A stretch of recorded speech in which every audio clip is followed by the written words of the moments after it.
tant que ça, ce sera pas acquis, concrètement, vous serez bloqué, vous pourrez pas aller plus loin. Vous pourrez plus avancer. Aujourd'hui, on va parler d'un sujet qui est vraiment fondation dans l'audio, c'est la décision, prendre des décisions. Parce que tout ce que vous allez faire, que ce soit en production, en mixage, mastering et même voire sound design, va être basé sur ces décisions. Donc quand je regarde sur internet partout, que ce soit dans mes commentaires de mes vidéos ou même sur les commentaires d'autres chaînes, de manière générale, je dirais, ce que je vois beaucoup comme type de questions, ce sont des questions, en fait, auxquelles on ne peut pas réellement répondre. Parce que, encore une fois, tout dépend du contexte. Dans l'audio, le contexte, spécialement pour tout ce qui est mixage, toutes ces questions qui sont reliées au mixage sont vraiment soumises à un contexte tout le temps. Et donc, par exemple, si on prend une question, comment compresser une voix ?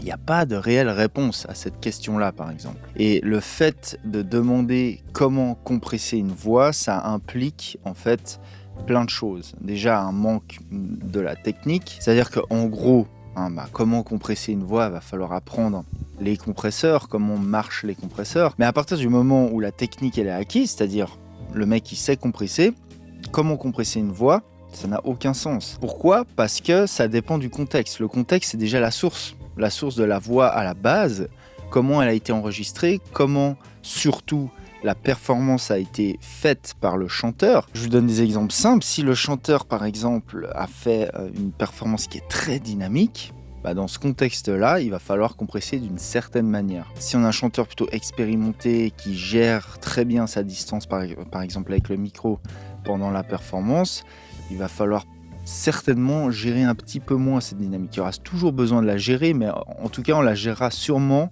probablement d'une autre manière. Et ensuite, ça va dépendre du contexte, évidemment, du mix. Est-ce que le mix est très buzzy à côté ? Est-ce qu'il est très occupé ? Est-ce qu'il y a beaucoup d'éléments par-dessus cette voix ?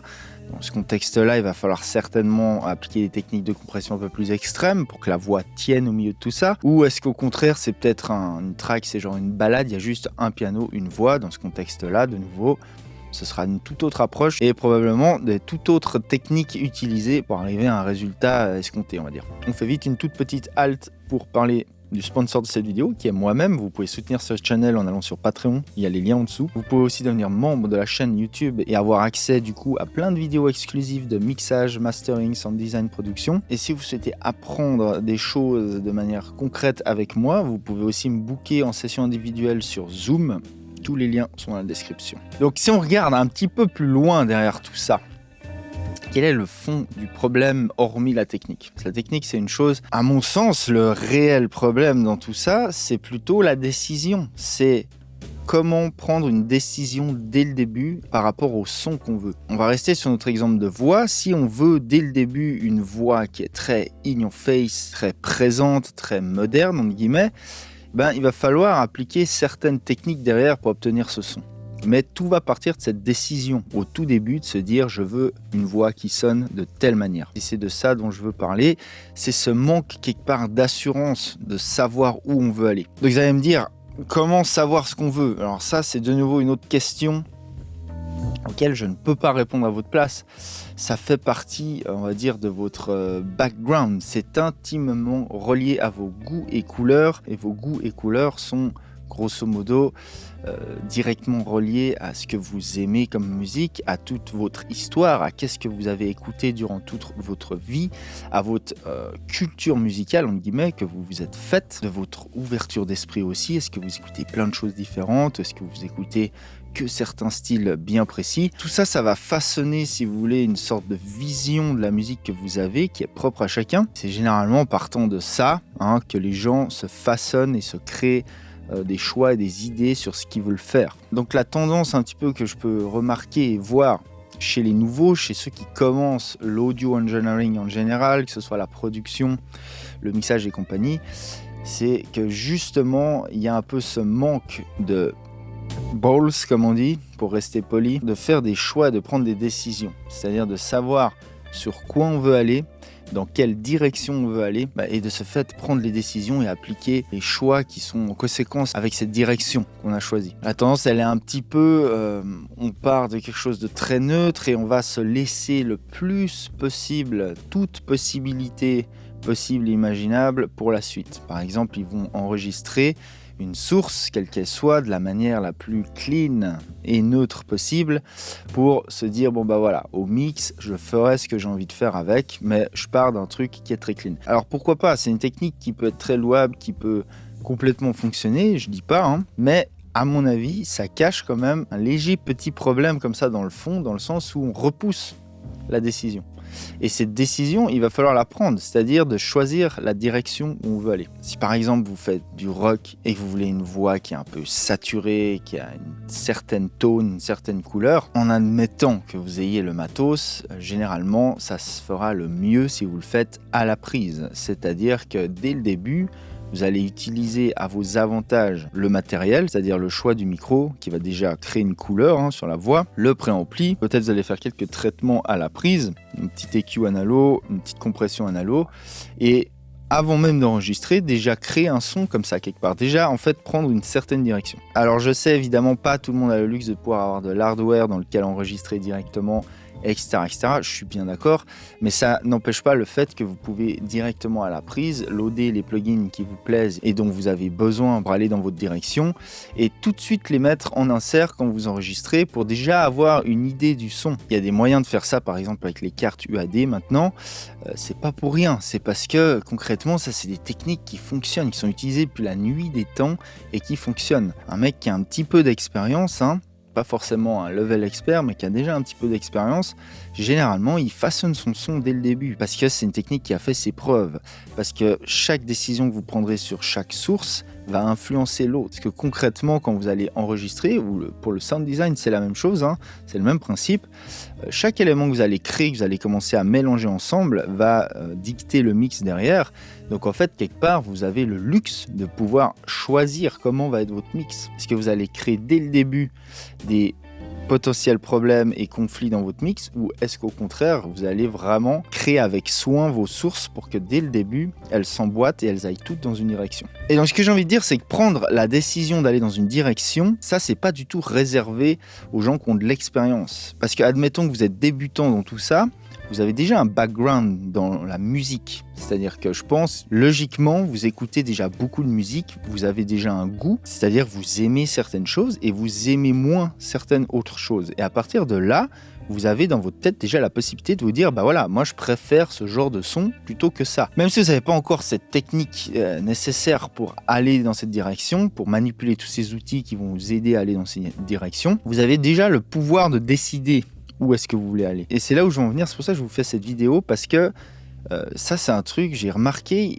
il y a beaucoup moins, les gens ont beaucoup moins comme ça d'avis tranchés par rapport à où ils veulent aller. Et vous pouvez voir dans la musique qui est release tous les jours, il y a beaucoup de trucs comme ça qui sont un peu sans goût ni odeur, qui sont un peu flat, qui ont aucune particularité. Ça sonne bien, mais on n'a pas de direction, en tout cas on n'arrive pas à détecter une direction qui a été choisie clairement, quoi. Et généralement, si vous regardez un petit peu les trucs qui fonctionnent bien, souvent, pas tout le temps, c'est souvent des mix, des prods, etc., où il y a des choix qui ont été faits avec des couilles, entre guillemets, quoi.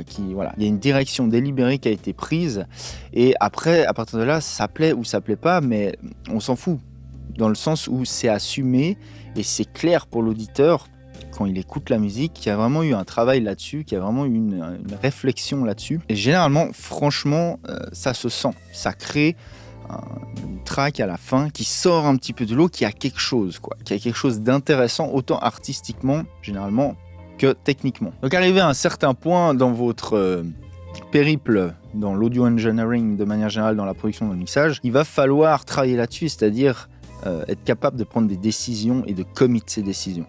Parce que si vous ne travaillez pas là-dessus, il y a un certain moment où vous allez être bloqué, vous allez stagner, ça va vous empêcher d'aller plus loin. Et donc si on réapplique ça à notre premier exemple qui était comment compresser une voix, qui est peut-être la question la plus posée sur Internet, la plus posée c'est comment compresser une voix hip-hop, drill. Donc ça c'est l'exemple typique.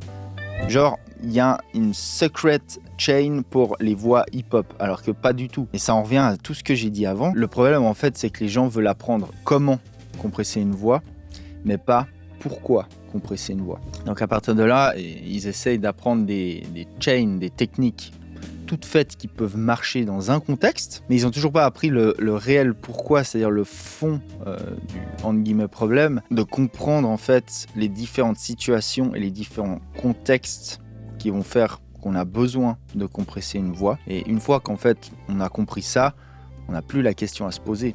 Parce que suivant dans quel contexte on est, on va savoir où aller pour obtenir ce qu'on veut. Et ça peut s'appliquer à quasi tous les types de traitements. Pour les EQ, c'est pareil. Comment équaliser une voix ? De nouveau, avant de se demander comment équaliser une voix, il faut se demander pourquoi l'équaliser cette voix. Est-ce qu'il y a besoin forcément de faire de l'équalisation sur cette voix ? Et surtout, quelles sont les décisions ? Où est-ce que je veux aller avec cette voix ? Quel type de couleur je veux donner à cette voix ? À partir de là, quel est le contexte pour cette voix ? Et ensuite, se dire, voilà, suivant tous ces éléments, suivant la décision, la direction que je prends, suivant le contexte, je vais appliquer un traitement d'EQ pour satisfaire tout ça. Mais si vous voulez, la vraie skills, elle est là, c'est de pouvoir prendre ces décisions et de savoir dans quelle direction aller. Si vous prenez les gros mixeurs, par exemple, connus des États-Unis, les mixeurs stars entre guillemets, tous ces mecs-là, par exemple, la technique, ils l'ont toute. Niveau technique, ils n'ont pas plus rien à apprendre, j'ai envie de dire, parce qu'on apprend toujours. Mais niveau technique, en gros, un ingé expérimenté, il a la même qu'un autre ingé, c'est-à-dire que ce qui va faire la différence, c'est pas la technique. Ce qui va faire la différence entre plusieurs ingés sons, c'est son pouvoir de prendre des décisions, d'aller dans certaines directions, et c'est aussi évidemment relié, comme je disais au début, à son goût personnel, à sa culture musicale. Et si vous voulez, la technique, elle sert concrètement à servir ça, les décisions et les directions qu'on prend, quoi. Tout simplement. C'est pour ça que quand on voit des questions, comment faire ci, comment faire ça, c'est très dur d'y répondre, c'est très dur de faire des réponses toutes faites. Et en plus, je suis pas sûr que ça aide sincèrement les gens. C'est pour ça que moi, dans pas mal de mes vidéos, j'essaie plutôt de parler de la philosophie de l'approche du truc, de la technique entre guillemets, plutôt que de montrer des techniques toutes faites. Parce que je pense que déjà de 1, ça vous aide à avoir le bon mindset pour aller dans la bonne direction, puis apprendre vous-même la technique ensuite pour pouvoir appliquer et aller dans la direction que vous voulez. Et tout simplement parce que c'est la bonne manière de faire, quoi. Donc voilà, j'espère que cette vidéo vous a plu. Si vous voulez d'autres vidéos de ce genre, on parle un petit peu de la philosophie d'approche, différentes techniques, je vous conseille cette vidéo. Les gens, c'était Igor Chevalier Studio, je dis à plus.